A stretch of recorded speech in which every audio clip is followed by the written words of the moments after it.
नमस्कार, मैं डॉक्टर सृष्टि गौतम संस्कृत कक्षा में आपका स्वागत करती हूँ।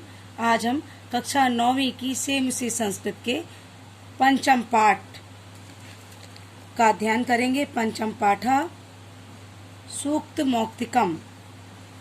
सूक्त मौक्तिकम यानी सूक्त ही रत्न है। जो सूक्तियाँ हैं वो हमारे लिए रत्न है, मोती के समान है। तो इस पाठ का अर्थ पढ़ेंगे। प्रस्तोतयम पाठा नैतिक शिक्षाणाम प्रदायक रूपेण वर्तते। ये जो प्रस्तुत पाठ है नैतिक शिक्षा को देने वाला है। अस्मिन् पाठ्यांशे विविध ग्रंथेभ्यः संग्रहणं कृत्वा नाना नैतिक शिक्षा बोधक पद्यानि रहितानि सन्ति। इस पाठ के अंश में विविध ग्रंथों से संग्रह करके नाना प्रकार की शिक्षा को यानी कई प्रकार की शिक्षाओं का बोध कराने के लिए यह पद्य लिए गए हैं बहुत सारी पुस्तकों से। अत्र सदाचारणस्य महिमा प्रियवाण्या आवश्यकता परोपकारिणः स्वभावः गुणार्जनस्य प्रेरणा मित्रताया स्वरूपम श्रेष्ठ संगते प्रशंसा तथा च सत्संगते प्रभावः इत्यादीनां विषयाणाम निरूपणम अस्ति। इस पाठ में हम लोग क्या पढ़ेंगे? तो देखिए, इस पाठ में यहाँ पर हम लोग सदाचार की महिमा पढ़ेंगे। प्रियवाणी की क्या आवश्यकता है, परोपकारियों का स्वभाव, गुणीजन का जो प्रेरणा है, गुणीजन की जो प्रेरणा है, मित्रता का स्वरूप, श्रेष्ठ संगति की प्रशंसा तथा सत्संगति का प्रभाव क्या होता है, इन आदि विषय में हम लोग यहाँ पे पढ़ेंगे, निरूपण करेंगे। संस्कृत साहित्य में नीति ग्रंथा समृद्धा परंपरा दृश्यते। संस्कृत साहित्य में जो नीति ग्रंथों की परंपरा बहुत ही समृद्ध है, बहुत ज्यादा लिखे गए हैं और बहुत ही प्राचीन समय से इनको लिखा जा रहा है नीति साहित्य को। तत्प्रतिपादित शिक्षाणाम अनुगमनम कृत्वा जीवन साफल्यम कर्तुम शक्नुमः। इनका प्रतिपादित शिक्षाणाम, इन शिक्षा का अनुगमन करके, जो बताई गई शिक्षाएं हैं इनका अनुसरण करके हम जीवन सफल कर सकते हैं, हम अपना जीवन सफल बना सकते हैं। तो पहला श्लोक देखिए, मनुस्मृति से लिया गया है। पहला श्लोक, वृत्तम यत्नेन संरक्षेत वित्तमेति च याति च अक्षीणो वित्ततः क्षीणो वृत्तस्तस्तु हतो हतः। इसका अन्वय देखेंगे। अन्वय देखिए, वृत्तम, वृत्त और वित्त में ध्यान रखिएगा। वित्त यानी धन होता है और वृत्तम यानी आचरण होता है, चरित्र। वृत्तम यत्नेन संरक्षेत, जो मनुष्य का आचरण है, सदाचार है, चरित्र है, उसका संरक्षण करना चाहिए। वित्तम च एति च याति, है ना, क्योंकि वित्त जो है धन है, धन तो एति याति च, धन आता जाता रहता है, वह अस्थिर है। धन कभी आता है और किसी के पास से चला जाता है और कभी किसी के पास आ जाता है। तो हमें सदाचार, जो हमारी वृत्तम यत्न, जो हमारे चरित्र है, उसका यत्न पूर्वक, दृढ़ता पूर्वक उसकी रक्षा करनी चाहिए। क्योंकि धन, वित्त तो एति च याति च, आता जाता रहता है, वह स्थिर नहीं है। वित्तता क्षीणः तु अक्षीणः, अगर धन नष्ट हो जाता है ना, तो अर्थात क्षीणः तु तो कुछ भी क्षीण नहीं हुआ, अर्थात धन का क्षीण होना कोई दुख की बात नहीं है, क्योंकि धन तो पुनः आ सकता है। किंतु वृत्त क्षीणः हतोता, लेकिन यदि किसी का आचरण, चरित्र क्षीण हो जाता है, चरित्र नष्ट हो जाता है, तो उसका सब कुछ नष्ट हो जाता है, अर्थात उसका विनाश हो जाता है।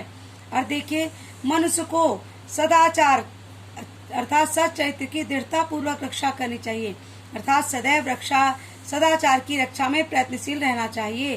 धन तो अस्थिर होता है, अर्थात आता जाता रहता है। धन के क्षीण या कम होने से मनुष्य क्षीण नहीं होता, अर्थात निर्धन नहीं होता, अपितु सदाचार के क्षीण हो जाने पर, यानी चरित्र के क्षीण हो जाने पर निश्चित ही उसका विनाश हो जाता है। अगला जो दूसरा श्लोक है उसको देखेंगे।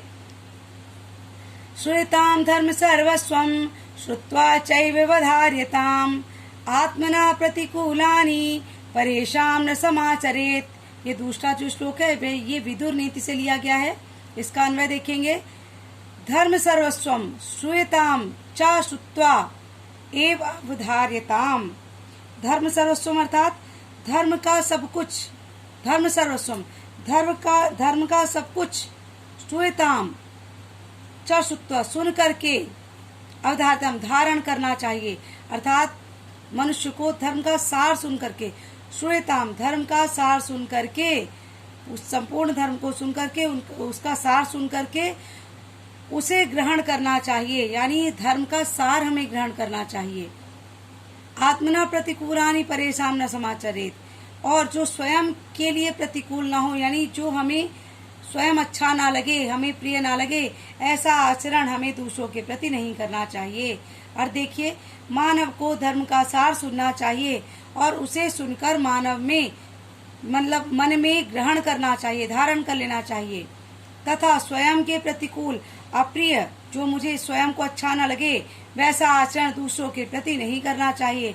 अर्थात जो व्यवहार तथा कार्य हमें स्वयं को प्रिय नहीं लगता, वह व्यवहार हमें दूसरों के साथ भी नहीं करना चाहिए।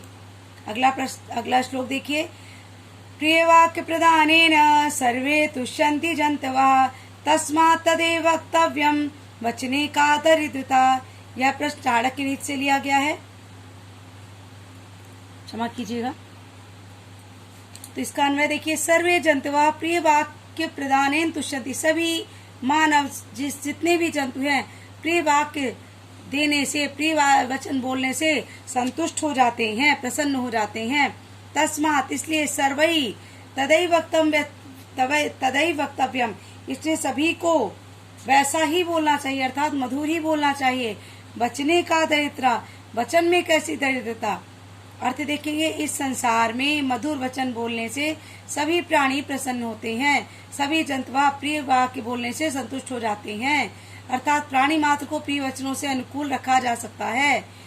तब तो प्रत्येक को प्रिय वचन ही बोलना चाहिए। तस्मात् सर्वै तदैव वक्तव्यम, इसलिए सभी को वैसा ही बोलना चाहिए, तदैव यानी प्रिय ही बोलना चाहिए, क्योंकि बोलने में कोई दरिद्रता निर्धनता नहीं आती। अगला श्लोक देखेंगे। पिबन्ति नद्यः स्वयमेव नाम्भः स्वयं न खादन्ति फलानि वृक्षा नादन्ति सस्यं खलु वारिवाः परोपकाराय सतां विभूतयः। इसका अन्वय देखेंगे। इसका अन्वय देखिए। नद्यः स्वयमेव अम्भः न पिबन्ति, नदी स्वयं ही अम्भ यानी जल को नहीं पीती हैं, स्वयं का जल नहीं पीती हैं। वृक्षा फलानि स्वयं न खादन्ति, वृक्ष फलों को स्वयं नहीं खाते हैं। वारिवाह, वार यानी जल, वाह यानी ढोने वाले, जल को ढोने वाले अर्थात बादल। सस्यम यानी फसलों को, खलु निश्चित ही नहीं, अदंती खाते हैं। एवं सताम विभूतिया परोपकाराय विभंति नतु, और जो सताम सज्जन लोग होते हैं, विभूतिया उनकी जो संपत्ति होती है वो भी परोपकार के लिए ही होती है, ना कि दिखाने के लिए, आडंबर के लिए नहीं होती है। और देखेंगे, नदियां अपना जल स्वयं ही नहीं पीती, वृक्ष अपने फल स्वयं नहीं खाते, बादल सस्य यानी कृषि कर्म द्वारा उगाई गई फसलों को कभी नहीं खाते हैं। अर्थात यह सब इनके परोपकारात्मक स्वभाव के कारण ही है, यानी नदी परोपकार के लिए जल देती है, वृक्ष परोपकार के लिए फल देते हैं और बादल भी परोपकार के लिए जल देते हैं। इसी प्रकार सज्जन लोगों की संपत्तियां भी परोपकार के लिए ही होती हैं, स्वार्थ के लिए नहीं। अगला 5वां नंबर का श्लोक देखेंगे। गुणेषु हि कर्तव्यः प्रयत्नः पुरुषैः सदा गुणयुक्तो दरिद्रोऽपि नैश्वरैः गुणैः समः। इसका अन्वय देखेंगे। पुरुष सदा ही गुणेषु एव प्रयत्नः, पुरुष को सदा यानी हमेशा ही गुणेषु गुणों को ग्रहण करने का ही प्रयत्न करना चाहिए। कर्तव्यः गुणयुक्ता दरिद्र अपि अगुणई, अगुणई यानी गुण से जो हीन है, जिसके अंदर कोई गुण नहीं है। ईश्वर ऐश्वर्य से जो युक्त है, समहना अर्थात पुरुष को सदैव मनुष्यों को गुण को ग्रहण करने का प्रयत्न करना चाहिए, क्योंकि गुण युक्त दरिद्र जो ऐश्वर्य युक्त है लेकिन उसके पास गुण नहीं, उससे उसके समान नहीं अपितु उससे श्रेष्ठ है। और देखिए, मनुष्य को सदा गुणों को ग्रहण करने में ही प्रयत्न करना चाहिए, क्योंकि संसार में गुणों से युक्त निर्धन व्यक्ति भी गुण से हीन धनी व्यक्तियों से बढ़कर अर्थात श्रेष्ठ होता है। अर्थात गुणहीन निर्धन व्यक्ति ही सब उससे श्रेष्ठ होता है। अगर धनी व्यक्ति है लेकिन उसके अंदर गुण नहीं है, उससे ज्यादा श्रेष्ठ ऐसा निर्धन है जिसके पास गुण है। अगला श्लोक देखेंगे, श्लोक नंबर 6। आरंभ गुरुवी क्षैणी क्रमेण लघ्वी पुरा वृद्ध मति च पश्चात दिनस्य पूर्वार्ध परार्ध भिन्ना छाये मैत्री खल सज्जनानाम। इसका अन्वय देखिए, दिनस्य दिन के, दिनस्य षष्ठी वचन है, दिनस्य पूर्वार्ध, पूर्वार्ध यानी दिन के पूर्व में, यानी दोपहर के पूर्व, जब प्रातः काल से 12 बजे तक का समय पूर्वार्ध कहलाता है। तो दिन के पूर्व में भिन्न छाया खल सज्जनानाम, खल यानी दुष्ट लोगों की और सज्जन लोगों की मैत्री जो मित्रता होती है, आरंभ में, आरंभ गुरवी, गुरवी यानी लंबी होती है, और पश्चात में यानी बाद में क्रमेण श्रेणी क्रम से कम होती जाती है। दिन के पूर्वार्ध के समान जो दुष्ट लोगों की मैत्री होती है वो पहले तो बड़ी होती है, पहले शुरू में ही उनकी मित्रता बहुत बड़ी लगती है, लेकिन धीरे धीरे उनकी मित्रता कम होती जाती है। तथा च, लेकिन इन्हीं के विपरीत पूरा पश्चात च वृद्धि मति भवती, लेकिन इसी के विपरीत जो सज्जन लोग होते हैं उनकी जो मित्रता कैसी होती है, पश्चात, पूर्वार्ध नहीं, पश्चात यानी दोपहर 12 बजे की जो छाया होती है वह पहले छोटी होती है और धीरे धीरे बढ़ती जाती है। उसी प्रकार सज्जनों की जो मित्रता है पहले कम रहती है और धीरे धीरे समय व्यतीत होने पर वह प्रगाढ़ होती जाती है और वह मित्रता सदैव बनी रहती है।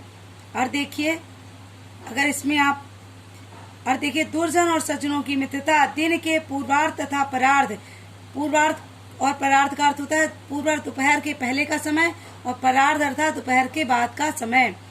तो पूर्वार्ध तथा परार्ध, दोपहर पूर्व तथा दोपहर पश्चात को छाया की भांति अलग अलग स्थित वाली होती है। दुर्जन की मित्रता तो मध्याह्न तक व्याप्त छाया के समान होती है, यानी शुरू में बहुत बड़ी रहती है, आरंभ में बड़ी तथा उत्तरोत्तर क्रम से क्षीण होती जाती है अर्थात कम हो जाती है और समाप्त हो जाती है। जबकि सज्जन की मित्रता मध्याह्न के पश्चात की छाया के समान होती है, जो आरंभ में कम क्रमशः धीरे धीरे उत्तरोत्तर बढ़ती जाती है। यही दोनों मित्रता में भेद है, अर्थात सज्जनों की मित्रता बढ़ती जाती है और दुर्जनों की मित्रता कम होती जाती है। अगला श्लोक देखेंगे, यत्रापि कुत्रापि गता भवेयु, यहाँ पे भवेयु हो जाएगा, ये जो रकार लगा हुआ है हंस में इसको उच्चारण नहीं कर सकते, इसलिए यहाँ पे इसका विसर्ग यहाँ पे आ जाएगा। तो जब श्लोक पढ़ेंगे तो इसको भवेयु बोलेंगे। यत्रापि कुत्रापि गता भवेयु हंसा महिमंडल मंडनाय हानिस्तु तेषां हि सरोवराणां येषां मरालये सविप्रयोगः।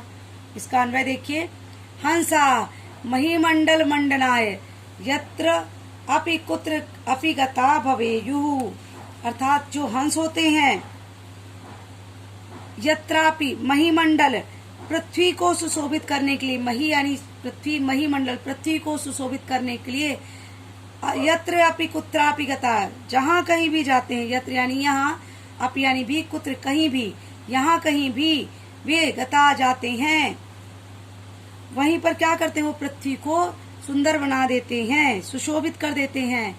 हानि तू, हानि किसकी होती है, तेसाम सरोवराम, उन सरोवरों की होती है।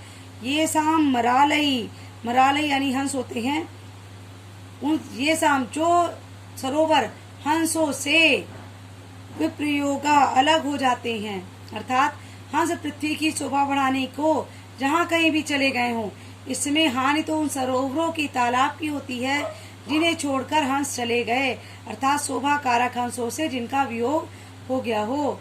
इसका एक अर्थ और लेंगे, श्रेष्ठ लोग सज्जन लोग कहीं भी रहें, वे अपने गुणों से संसार को लाभान्वित ही करेंगे, पर वे जिस स्थान से चले जाएंगे वह स्थान निश्चित ही उनके लाभों से वंचित रह जाएगा। आगे देखेंगे, इस पाठ का अंतिम श्लोक है, गुणा गुणज्ञेषु गुणा भवन्ति ते निर्गुणं प्राप्य भवन्ति दोषा आस्वाद्यतो या प्रभवन्ति नद्यः समुद्रमासाद्य भवन्ति पेया। गुणा गुणज्ञेषु गुण को जानने वालों में ही गुण होते हैं, अर्थात गुण उसी के लिए गुण होते हैं जो उन गुण को जानता है। ते गुणा वही गुण निर्गुणम प्राप्य गुणहीन व्यक्ति को पा करके दोष भवंती दोष हो जाते हैं, दोषा भवंती दोष बन जाते हैं। जैसे नदी आस्वादित हो या मीठे जल वाली स्वादिष्ट जल वाली होकर बहती है, किंतु ताए वही नदी समुद्रम आसाद्य समुद्र में मिलकर अपेया भवंती न पीने योग्य हो जाती है। अर्थ देखेंगे, गुण तभी तक गुण रूप में रहते हैं जब तक वे गुणज्ञ यानी गुणी व्यक्ति के पास, गुणग्राही जनों के पास होते हैं, जिनको गुण का ज्ञान होता है उनके पास होते हैं, तभी तक गुण गुण होते हैं। वही गुण निर्गुण पात्र में पहुंचकर अर्थात जो गुणहीन व्यक्ति है उसके पास पहुंचकर दोष का रूप ग्रहण कर लेते हैं, अर्थात मूर्खों में आकर वे गुण दोष बन जाते हैं। जैसे नदियों का स्वादिष्ट जल समुद्र में पहुंचकर अपेय अर्थात ना पीने योग्य खारा बन जाता है, अर्थात सारा जो भेद है संसर्ग का है। जब हम जो गुण अच्छे व्यक्ति के पास जाते हैं अच्छी संगति में तो गुण कहलाते हैं, और निर्गुण पात्र के पास पहुंच जाते हैं जो गुणहीन व्यक्ति के पास तो वो दोष बन जाते हैं, अर्थात जैसी संगति रहती है गुण भी वैसे ही बन जाते हैं। इस प्रकार आपका यह पाठ समाप्त होता है। आपको इस पाठ में अगर कोई कठिनाई आई हो तो आप मुझे कमेंट करके बताएं, मैं आपके कठिनाई को दूर करने का पूरा प्रयास करूंगी। अगर मेरा वीडियो पसंद आया हो तो प्लीज उसे लाइक करें, शेयर करें एवं मेरे चैनल को सब्सक्राइब करें ताकि आगे आने वाले वीडियो आपको बिना किसी रुकावट के मिल सके। धन्यवाद।